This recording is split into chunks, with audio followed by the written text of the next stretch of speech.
కోసమే వేచి ఉన్న రేయిలా వేయి కళ్ళతోటి ఎదురు చూడనా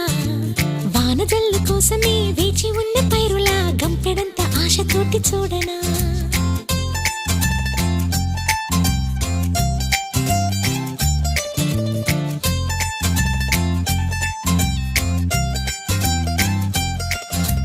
జోల పాట కోసం ఉయ్యాలలోన చంటి పాపలాగా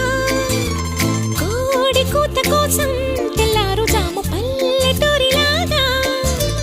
ఆగనే లేనుగా చెప్పవా నేరుగా గుండెలో ఉన్న మాట ఏ ఒకటి రెండు మూడు అంటూ అరే ఒక్కో క్షణాన్ని నేను